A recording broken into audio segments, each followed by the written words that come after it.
She left a note, gone to Marzipan. I looked it up in a dictionary.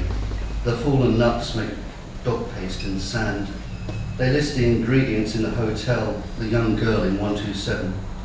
It produces millions of dollars. At Christmas they charge treble for a double. Did she mean Mozambique? Resin wafting from pine, the almond of her thighs.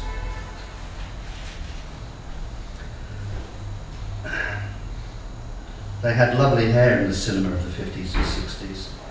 Technicolor cinemascope, but was it real?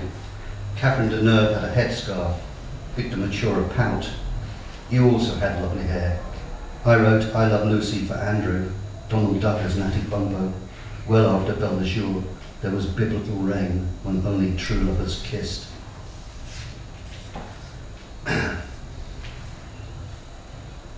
Today's fish swim deeper in dark pressure, death by lethal injection. Another city bursts into flame, herb by herb by herb, sweeping the globe in cycles.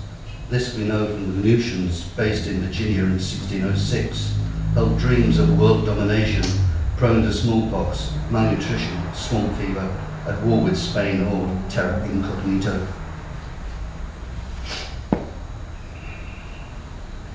It's Free Tibet Day. The air shimmers and the trappings of state produce varied menus. There are many offers at hand in trading relations, oil leaving gaps in consciousness. There are still good deals to be had in changing body count rules. There is happiness in recycling old dogmas, the myth of perfectibility. Today I read, I will meet the man of my dreams, provider of breakfast cuddles. The Dalai Lama worries about his last breath, that it may not be his last breath.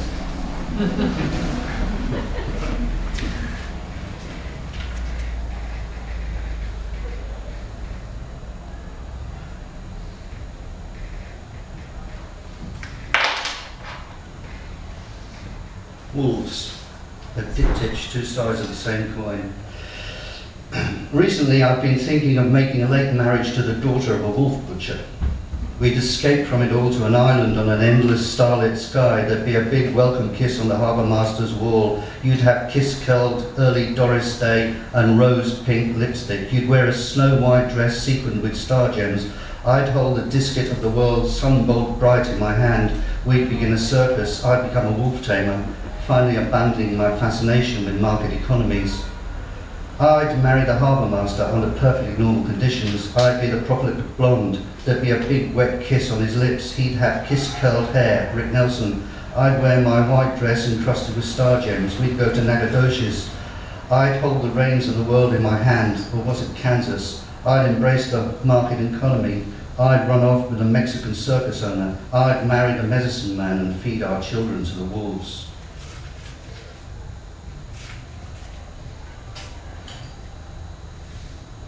Iceberg. Set sail for Boston via Halifax and Nova Scotia, a chain of milled solids with Miss May Not, Miss May Be, Miss You, a bouquet of white, flushed from our excursions, slightly beautiful with cherry blossom melting before our eyes, crumbling and dissolving into the sea, akin to what sometimes we find in sleep. I don't like this thing. The Hudson River School motif. The sky ominous above Mount Desert Island, 1850. The last of the sun's rays catch a mantle of pink cloud, white chalk to cover red rouge. In the not too far middle distance, casinos, motels and trailer parks. Crimson and saffron cluster around the horizon. Belts of opal, apple green, a divine from the Swedish church, the Pentecost, hearing rings of fire one moonless night, a sombre set of associations, the application of words, especially to the left of the sky, 10,000 leaves like pieces of paper confection. The rocks too speak, no canoes or teepees can be seen, no doggers' paths, no trappers' huts, minuscule birds afloat below the disk of the sun, cloud vapours spilled from the bush.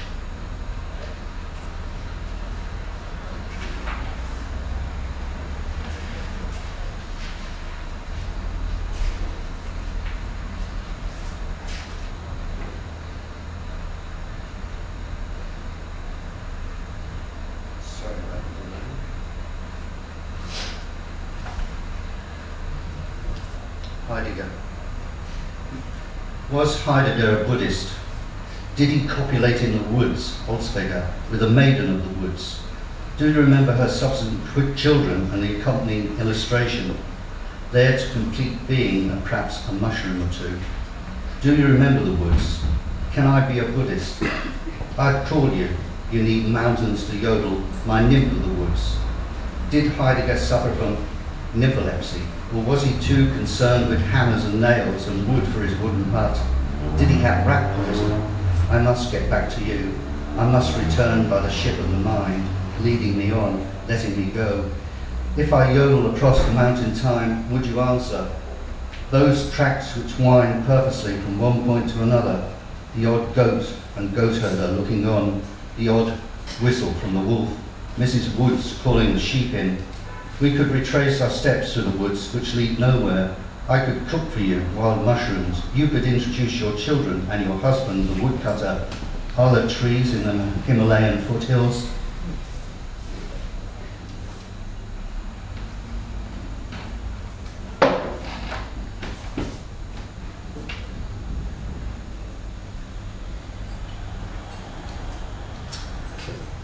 The greenhouse effect. Remove the cumbersome cucumber. Who knows its genus? What do you mean by that? What a difference an eye could make. The first farmers strove across nature before settling. I become settled after nature, though it is difficult to know what my nature is. I am prone to relapse. Remedy, crushed cucumber seeds in rainwater. For days you could wander, I am told, and never meet a fellow traveller. I ditch the cucumber. Nature is the source of all axioms, and we are the source of all her troubles. Here is Mr. Potato Man, the obesity effect. Men dropping from trees like wartime parachutists into the fields like seeds, where now doppelganger housing estates appear, boosting the homogeneous economic spread. Do androids dream of electric sheep? The dildo. When I lie on my bed, a la Ted Berrigan, reading the French immortals, what three thoughts do I have in my head? I feel I need a footnote here, back to the cucumber. I feel I need another footnote here. It contains multiples. Absinthe with opium, Lenny Bruce, and a number of troubadours. Yeah.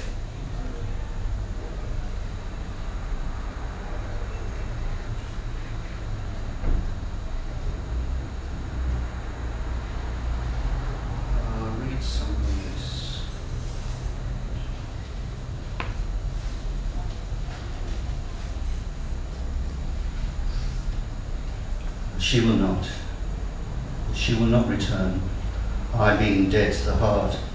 This is the slippery slope of Switzerland. She returns my post, the heart burns through my synthetic knitwear. Nightlife has disappeared, daylight too. I climb a north face to vomit into Austria. This poem pierced by her eyes. They are my stars above the earth's mantle. She can never return as the girl I longed for. Now in my clumsiness, I have to gut the fish and peel the pears. They were so small in your hands. I bet there's a huge pear tree somewhere, overripe with wanting. Off the coast, there's a useless homemade raft. Now all the belongings I have are worthless.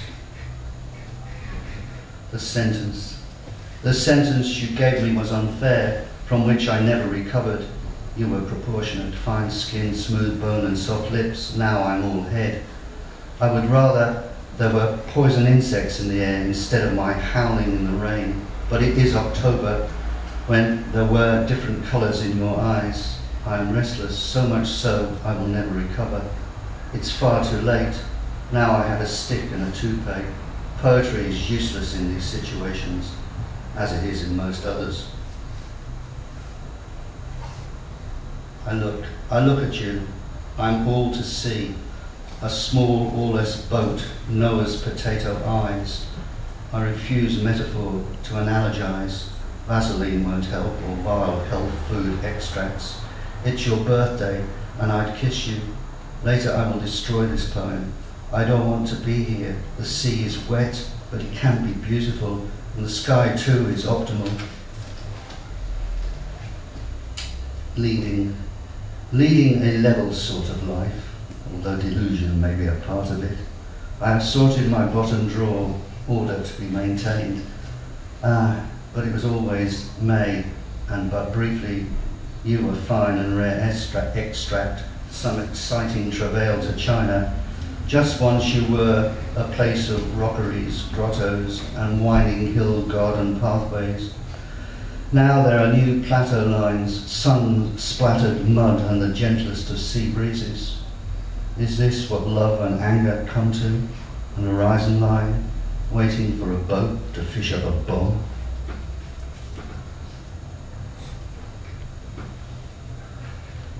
I'll do one more because I want to do the other.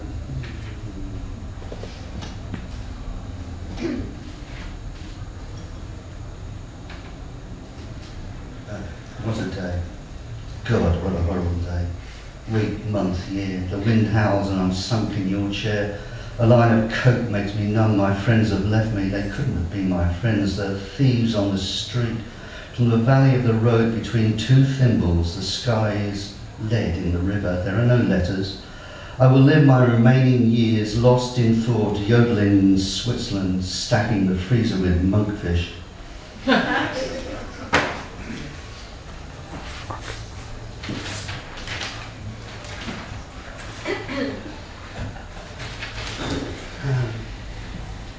Percy speaks a few words of Arabic. Mrs. Zobel always keeps her eggs in the fridge. I can turn on the television set remotely.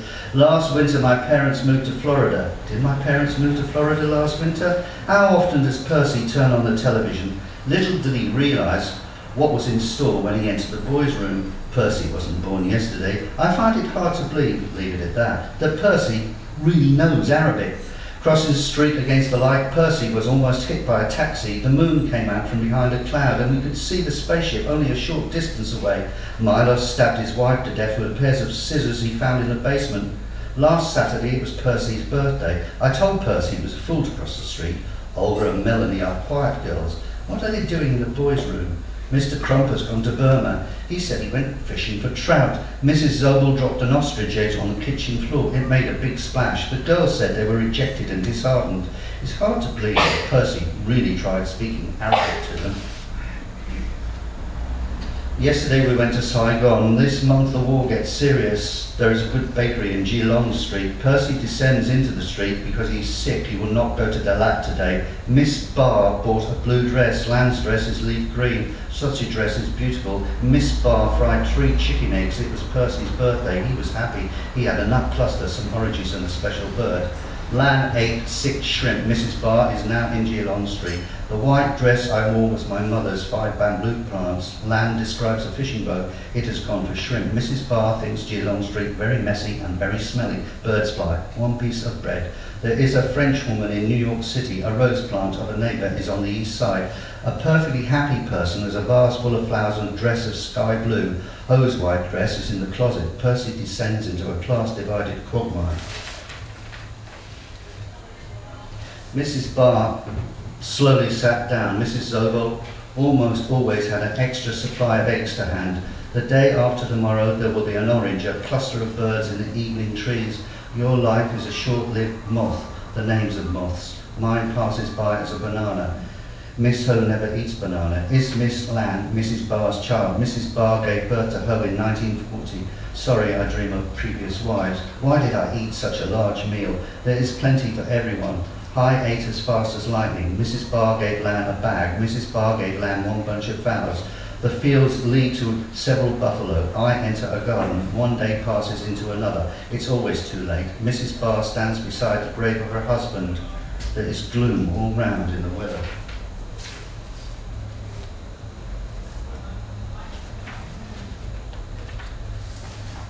Happy whale. Happy whale. Fact. Smile. They've got numbers, but I think that I usually forget to read them out, so I'll just... Well, they might appear, they might not. I want to laugh, but my ribs have cracked. Now how shall I travel? I struck ice. I laugh because they say it is melting, but it hurts. It rose up and struck me. Now I'm covered by snow cloud. I touch my whale charm. Will I be able to fly like plovers? I know what I want to write, but the words are on folded paper like a butterfly. It is so often difficult. You are a fish I can feel on the line through an ice hole. I laugh because they say the ice is melting. Why is it so difficult to write when the butterfly is made of snow? Your ears will burn and your heart will melt. Your lips a balm of warmth. When summer comes, the snow butterfly will slip past me like melting ice.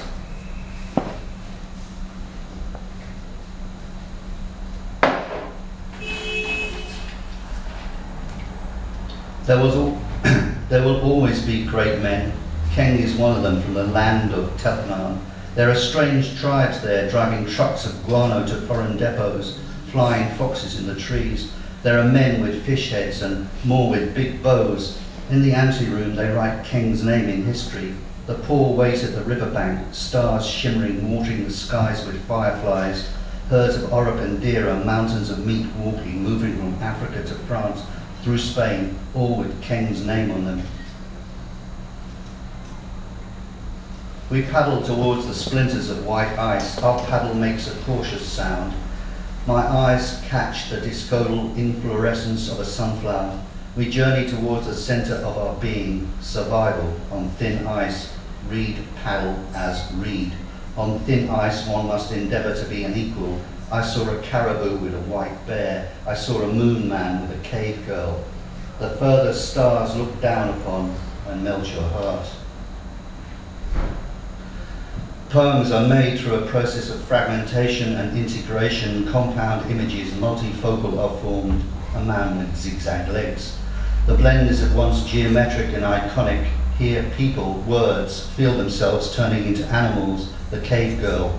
What stage of consciousness is this? She has stars painted all over her face. Oh heavens. They dab stripes on her arms. They dab spots on her stripes. Read Murdoch's ethnographic atlas. Let me do nothing but dab the breeze on my face. I will fly away through the hole in the melting ice. You made me walk on land under the water. Huge fish, the colour of ptarmigan, fly down there. The discodal rays of the flowers turn into the wind. Where do they point you? The flowers seem to waver to and froing in the dab of a breeze. What does the branch point to? That the fruit might be red and acid. Their sprays blow in the wind, almost sea foam hanging down. The blackwood blooms are falling. They give off a sweet blossom. Parrots have ripped them. The dabs of falling blossom, one by one, look like bees in varying degrees of interdependence and coalescence.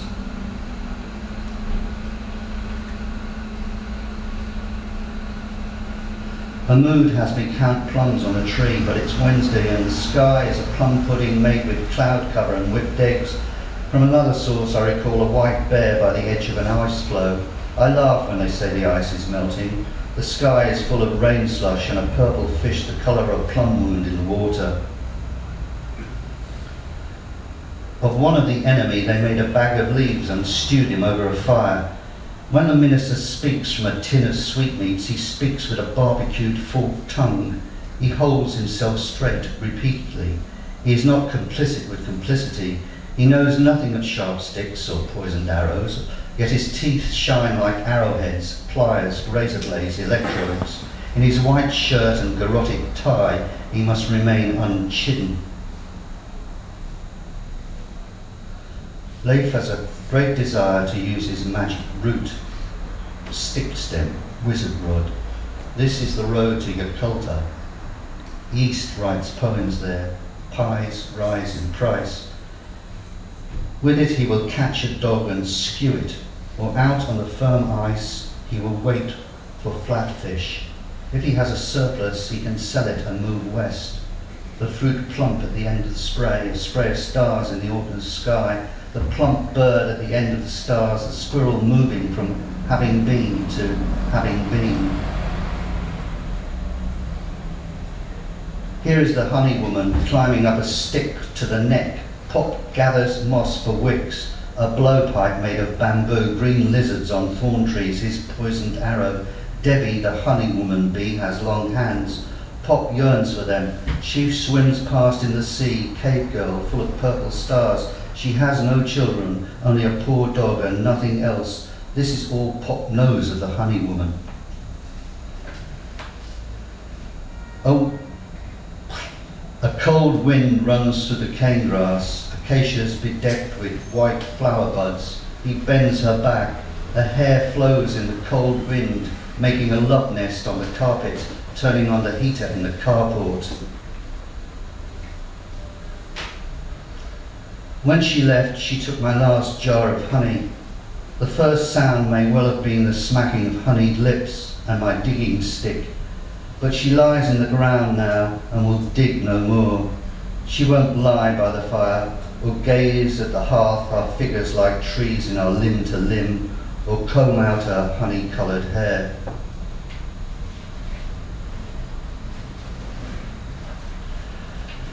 What is it that blocks our way? At sea it is the whale. It looks like an island, but it sails away. There is no land beyond this without roots which go back, and it is always sailing away.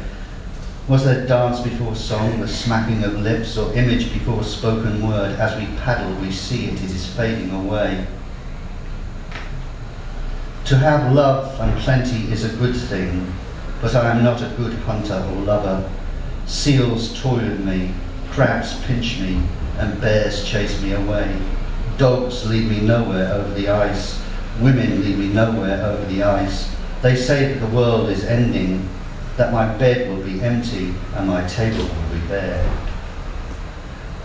One final song, one final song. On the ice surface, sitting over the fishing pole, I laugh because they say the world is melting. Maybe we'll leave it as birds. It can't be repeated. Snow falls like goose down from pillows. I usually make a hole in the wrong place in the ice. Thank you.